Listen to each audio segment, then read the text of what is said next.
নমস্কার, বাংলার মন থেকে বলছি সন্ময় বন্দ্যোপাধ্যায়।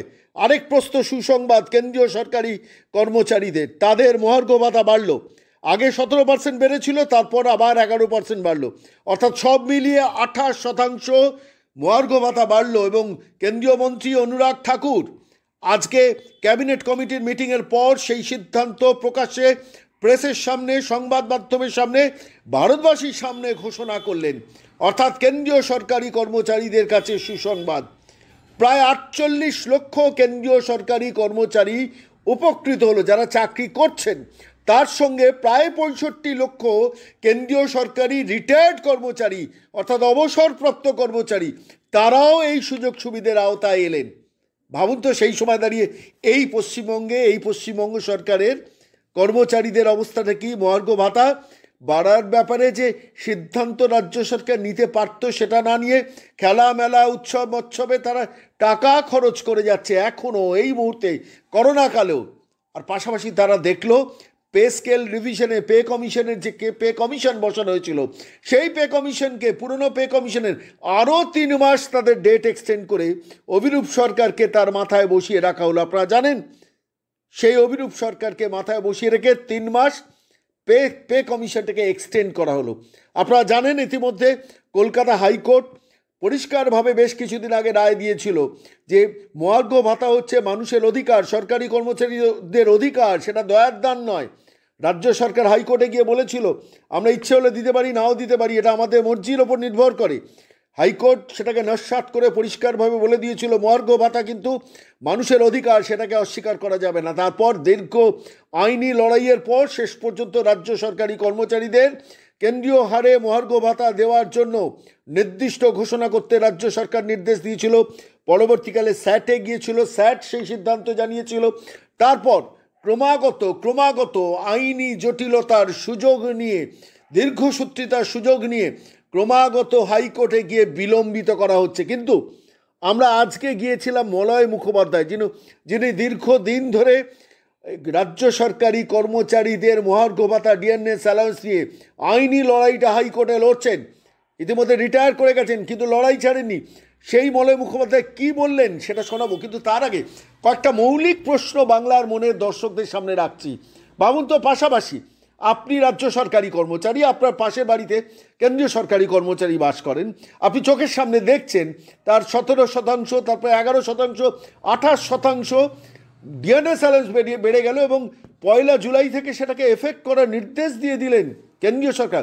সেই সময় দাঁড়িয়ে এই রাজ্য সরকার দিনের পর দিন আপনি রাজ্য সরকারি কর্মচারী, আপনার প্রাপ্য ডিএটাকে আটকে রাখলো। শুধু না, দিনের পর দিন কোর্টে গিয়ে পয়সা খরচা করলো, হাইকোর্টে উকিল অ্যাপয়েন্ট করে সেখানে পুরো ব্যাপারটাকে দীর্ঘসূত্রিতা করানোর চেষ্টা করলো, বিলম্বিত করার চেষ্টা করলো, স্যাটে গিয়ে লড়াই করলো। প্রত্যেকবার কিন্তু রাজ্য সরকার ডিএনএস অ্যালাউন্স নিয়ে আদালতে হারছে, কি হাইকোর্টে হারছে, কি স্যাটে হারছে, আবার আরেকটা পিটিশন করে আবার ডিলে করার প্রক্রিয়া নিচ্ছে। আলটিমেটলি দিনের শেষে কারা ক্ষতিগ্রস্ত হচ্ছেন? রাজ্য সরকারি কর্মচারীরা ক্ষতিগ্রস্ত হচ্ছেন। দিনের পর দিন এই অবস্থা বাংলায় চলছে। আমরা শুধু ভাবছিলাম, জানেন, যে কেন্দ্রীয় সরকারি কর্মচারীদের যেমন ডিএনএস অ্যালাউন্স বাড়লো, তেমনি রাজ্য সরকারি কর্মচারীদের ডিএনএস অ্যালাউন্স বাড়লে শুধু কি রাজ্য সরকারি কর্মচারীরা উপকৃত হতেন? না। রিটায়ার্ড পার্সনরা উপকৃত হতেন? শুধুমাত্র না। রাজ্য সরকারি কর্মচারীরা উপকৃত হতেন, যারা রিটায়ার করেছেন তারাও উপকৃত হতেন, এবং শেষ পর্যন্ত বাজারটা উপকৃত হতো, যেখানে গিয়ে মানুষ হাতে টাকা থাকলে অতিরিক্ত টাকাটা বাজারে খরচা করে, ফলে ছোট ছোট ব্যবসাদাররা উপকৃত হতো। এটা যেমন একটা দিক। আরেকটা দিক ভাবুন তো, এই রাজ্যে 5.5 লক্ষ সরকারি পদ মমতা বন্দ্যোপাধ্যায় অবলুপ্ত করে রেখেছেন। আপনার ঘরে যে ছেলেটা বা যে মেয়েটা পড়াশোনা করে শিক্ষিত হয়ে বেকার থেকে যাচ্ছেন, সে ছেলেটা যদি সরকারি চাকরি গত 5 বছর 7 বছর ধরে করতো, তিনিও তো ডিএনএস অ্যালাউন্সের সুযোগটা পেতে পারতেন।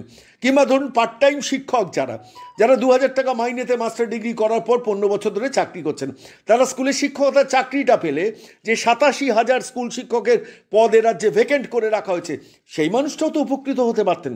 ধরুন রাজ্য পুলিশে প্রায় 75,000-এর ওপর পদ ভ্যাকেন্ট করে রেখে দেওয়া হয়েছে। কলকাতা পুলিশে 45,000 পদ ভ্যাকেন্ট করে রাখা হয়েছে, শুধু সিভিক পুলিশ দিয়ে কাজ চালানো হচ্ছে। সেই সিভিক পুলিশরা যদি সরকারি কর্মচারী হতে পারতেন, অর্থাৎ স্থায়ী কর্মচারী হতে পারতেন, তাহলে তারাও তো ডিয়ারনেস অ্যালাউন্সটা পেতে পারতেন। বা লক্ষ লক্ষ বেকার ছেলেমেয়েরা, যেসব ছেলেমেয়েরা দিনের পর দিন একটা চাকরির জন্য ঘুরছেন, চাকরি পাচ্ছেন না, তারা যদি সরকারি চাকরিগুলো পেয়ে যেত, ওই যে 5.5 লক্ষ সরকারি পদ অবলুপ্ত করে রাখা হয়েছে, তারাও তো ডিএর সুযোগটা পেতে পারত। কিংবা ধরুন সারা পশ্চিমবঙ্গে বিভিন্ন সরকারি আধা সরকারি অফিসে যে কন্ট্রাকচুয়াল লোকজন ছেলেমেয়েরা চাকরি করে, 6,000 টাকা, 7,000 টাকা, 8,000 টাকা, সেই ছেলে মেয়েগুলোকে যদি চাকরিটা পার্মানেন্ট করা হতো, তাহলে তারাও তো ডিয়ারনেস অ্যালাউন্সের সুযোগ সুবিধাটা পেতে পারতো। এখন মমতা বন্দ্যোপাধ্যায় বলবেন আমাদের হাতে টাকা নেই। টাকা আছে খেলার জন্য, টাকা আছে মেলার জন্য, টাকা আছে উৎসবের জন্য, টাকা আছে ক্লাবগুলোর জন্য, এমনকি যে ক্লাব রেজিস্টার্ড নয়, যে ক্লাবের অস্তিত্ব নেই, সেই ক্লাবের জন্য বছর বছর 2 লাখ টাকা আছে। কিন্তু সরকারি কর্মচারীদের চাকরি, সরকারি পদে চাকরি দেওয়ার জন্য সরকারের টাকা নেই। থাকবে কি করে? সরকারি কর্মচারীদের ডিএ দেওয়ার জন্য সরকারের টাকা নেই। কেমন সরকার চলছেন আপনারা বুঝুন। চোখের সামনে আমরা দেখছি কেন্দ্রীয় সরকারি কর্মচারীরা পরপর 17%, তারপর 11%, 28% বর্ধিত ডিএ পাচ্ছেন, আর সেইখানে রাজ্য সরকারি কর্মচারীদের মুখের সামনে ঝুলিয়ে দিচ্ছেন গাজর, বলছেন আরও 3 মাস পে স্কেল, পে কমিশন হলো, মানে তাদের এক্সটেন্ড করা হলো। হাইকোর্টে গিয়ে, স্যাটে গিয়ে দিনের পর দিন সরকারি, রাজ্য সরকারি কর্মচারীদের কিভাবে বঞ্চিত করা হয়েছে। যে মানুষগুলো রিটায়ার্ড মার্সেন, ভাবুন তো সেই মানুষগুলোকে কিভাবে বঞ্চিত করে রেখেছেন মমতা বন্দ্যোপাধ্যায়। ভাববেন না আপনারা? ভাবুন, আপনি সরকারি কর্মচারী না হতে পারেন, আপনি প্রাইভেট সরকারি কর্মচারী, প্রাইভেটে কাজ করতে পারেন, আপনি ব্যবসাদার হতে পারেন, কিন্তু আপনার ঘরে যে ছেলেটা, যে মেয়েটাকে আপনার পরিশ্রমলব্ধ অর্থ দিয়ে দিনের পর দিন পড়াশোনা শেখাচ্ছেন, সেই ছেলেটা, সেই মেয়েটা যদি একটা সরকারি চাকরি পেত, আজকে তো ডিএর সুযোগটা পেত না। এই প্রশ্নটা নিজেকে করুন আর শুনুন। বাংলার মনে আমরা সরাসরি গিয়েছিলাম। মলয় মুখোপাধ্যায়, যিনি দীর্ঘদিন ধরে হাইকোর্ট কিংবা স্যাটে সরকারি কর্মচারীদের অধিকার আদায়ের লড়াইয়ে সামিল হয়েছিলেন, সেই মানুষটা কি বললেন কেন্দ্রীয় সরকারি কর্মচারীদের ডিএনএস অ্যালাউন্স বৃদ্ধি এবং রাজ্য সরকারি কর্মচারীদের ডিএ নিয়ে তাদের ভবিষ্যৎ দিয়ে কি বললেন মলয় মুখোপাধ্যায়। আসুন শুনি বাংলার মনে। মলয়দা, সন্ময় বলছি। হ্যাঁ বলুন। নমস্কার সন্ময়দা। বলছি কেন্দ্রীয় সরকারি কর্মচারীদের ডিএ 11% বাড়লো, অর্থাৎ 17% বাড়া ছিল, তার থেকে আরো 11% বেড়ে 28% হলো। সেখানে দাঁড়িয়ে রাজ্য সরকারের ডিএ এর ব্যাপারে এখনো মামলা চলছে, এখনো পে কমিশন এক্সটেন্ডেড হচ্ছে। একটু আশার আলো কি দেবেন পশ্চিমবঙ্গ সরকারি কর্মচারীদের জন্য? দেখুন, এটা এই কেন্দ্রীয় সরকারের যে ডিএর ব্যাপারটা, এটা আগেই তারা অ্যানাউন্স করেছিল। 3 কিস্তি মহার্ঘ ভাতা তারা বর্তমান কোভিড পরিস্থিতিতে দিতে পারছে না, যেটা 1 জুলাই 2021 থেকে লাগু করবে। অথচ এই যে 3 কিস্তি মহার্ঘ ভাতা, অর্থাৎ 4, 3 এবং 4 ইকুয়াল 11% মহার্ঘ ভাতা এবং আগে 17% মহার্ঘ ভাতা, মোট 28% মহার্ঘ ভাতা এই 1 জুলাই 2021 থেকে তারা হাতে পাবে কেন্দ্রীয় সরকার এবং আদার স্টেট গভর্নমেন্ট। আর আমাদের ক্ষেত্রে দেখুন, পে কমিশন 4 বছর পরে আমাদের মানে বেতন বৃদ্ধি হলো এবং মাত্র 3% মহার্ঘ ভাতা যোগে এই রাজ্য সরকারি কর্মচারী এবং পেনশন হোল্ডাররা তারা বেতন পাচ্ছে। মানে একটা অভূতপূর্ব আমাদের প্রতি বঞ্চনা, অর্থাৎ রাজ্য সরকারি কর্মচারীদের প্রতি বঞ্চনা দিনের পর দিন চালিয়ে যাচ্ছে। এই যে অভিরূপ সরকারকে নিয়ে গঠিত যে পে কমিশন এখনো আবার 3 মাস তার মেয়াদ বৃদ্ধি করেছে, সেটার থেকেও বড় প্রশ্ন হচ্ছে যে 4 বছর ধরে কর্মচারীরা বঞ্চিত হলো, তার সঙ্গে আবার ডিএ বঞ্চিত হচ্ছে। আর আপনারা সকল কর্মচারী জানে, আপনিও হয়তো জানেন, যেটা হচ্ছে আমরা কনফেডারেশন আইএনটিসি এই যে ডিএ মামলা করেছি, ডিএ মামলা হেরে বহুত হয়ে বসে আছে সরকার এখন মামলা লড়তে পর্যন্ত ভয় পাচ্ছে। অলরেডি 3টে ডেট এক্সটেন্ড করেছে, আবার আগামী সোমবার আছে।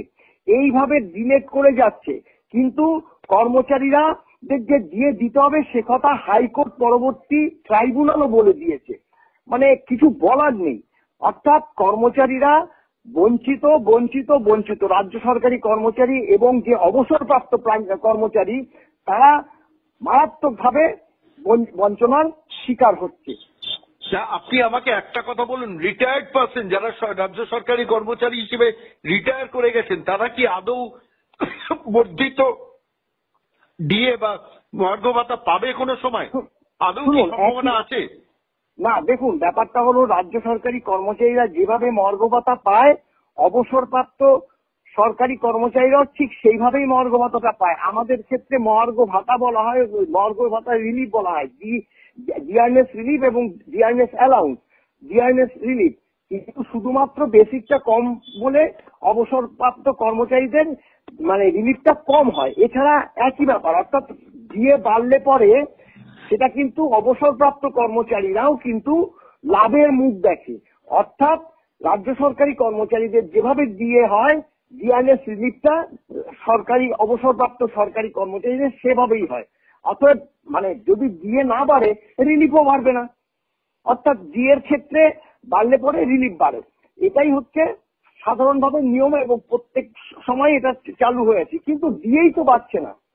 3% ডিএ পাচ্ছে রাজ্য সরকারি কর্মচারীরা, আর এখন 28% মহার্ঘ ভাতা পাচ্ছে সেন্ট্রাল গভর্নমেন্ট এবং আদার স্টেট গভর্নমেন্ট। 25% মহার্ঘ ভাতা। আপনি চিন্তা করুন, 100 টাকা বেতন হলে 25 টাকা এই সরকার সম্পূর্ণভাবে মেরে দিচ্ছে, আমাদের টাকা মেরে দিচ্ছে রাজ্য সরকারি কর্মচারীদের টাকাটা। না, একটা কথা মৌলানা বলুন, মানে শেষ কোথায় তাহলে? সরকার মহার্ঘ ভাতা থেকে ডিলেট করছে দিনের পর দিন। স্যাটে হারছে, আমরা জানি স্যাটে হেরেছে, হাইকোর্টে হেরেছে। হাইকোর্ট পরিষ্কার বলে দিয়েছে যে মহার্ঘ ভাতা হকের ভাতা, এটা কোনো দান বা মানে অনুদান নয়। তো তারপরে শেষটা কোথায়? অনন্তকাল ধরে মমতা বন্দ্যোপাধ্যায় ডিলেট করবে না, সেটা চলবে? শুনুন, গণতান্ত্রিক নিয়ম অনুসারে যে আন্দোলন, সে আন্দোলন তো বন্ধ করে দিয়েছে। রাজনৈতিক দলগুলো পর্যন্ত আন্দোলন করতে পারছে না, আর সরকারি কর্মচারীরা কি আন্দোলন করতে পারবে? আন্দোলন করতে পারছে না। স্বাভাবিক নিয়মে যদি আন্দোলন না করতে পারে, যদি সেরকম ভাবে আন্দোলন করতে পারলে সরকার যদি তার কানে যায়, তাহলে সরকার উপযুক্ত ব্যবস্থা নেয়, যেটা বাম আমলে নিয়েছিল।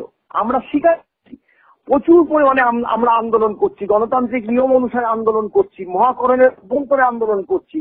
আর এখন তো যাতে আন্দোলন করতে না পারা যায় তার জন্য নবান্নে গিয়ে তিনি আইন দিয়েছেন। নবান্নে মানে একটা সংগঠন আন্দোলন করেছিল বলে তাদের দূর দূরান্ত বদলি করে দিচ্ছে।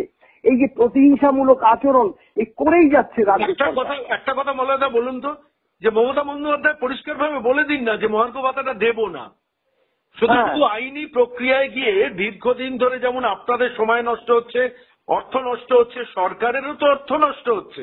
পরিষ্কার বলে দিন আমি দেব না মহার্ঘ ভাতা। এখন একসময় তো ঘেউ ঘেউ ঘেউ কথাটা বলেছিল, এখন আর সেটাই মহার্ঘ ভাতার শব্দটা উচ্চারণ করতে পারছে না। এই কারণে যেহেতু এখন আদালতে মামলাটা চলছে, হ্যাঁ, সেই কারণে চুপচাপ বসে রয়েছে।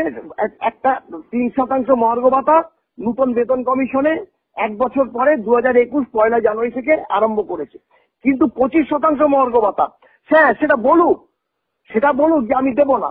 সেটা বলতে পারবে না, কারণ বলতে পারবে না এই কারণে সেটা আপনার আদালত অবমাননা হবে, কারণ আদালত বলে দিয়েছে দিতে হবে, রাজ্য ট্রাইব্যুনাল বলেছে দিতে হবে। এখন আইনি প্রক্রিয়ায় যে অ্যাপিল মামলা করার একটা সুযোগ আছে, সেই কারণে আপনার আদালতে গিয়ে, হাইকোর্টে গিয়ে একটা মামলা করে বসে রয়েছে। বসে দিয়ে এবার যখনই চান্স হচ্ছে বলছে এই সপ্তাহ না, সামনের সপ্তাহ, এই সপ্তাহ। আপনার অভিজ্ঞতা কি বলে মলয়দা, যে শেষ পর্যন্ত মহার্ঘ ভাতা মানে সমস্ত বকেয়া দিতে সরকার কি বাধ্য হবে? দিতে হবে। দেখুন, এটা কিন্তু সংবিধান প্রদত্ত আমাদের মহার্ঘ ভাতা। বহু রিটায়ার্ড মানুষ ইতিমধ্যে মারা গেছে। তার যে ডিপেন্ডেন্ট সে পাবে, যদি না থাকে তার সেটা সরকারের ঘরে চলে যাবে। সরকার তো সেই জিনিসটাই তো দেখছে। মারা গেলে ডাইনহার্নেস কেসগুলো হচ্ছে না, রামশ্যাম যদুমধুকে ডেকে ডেকে চাকরি দিচ্ছে।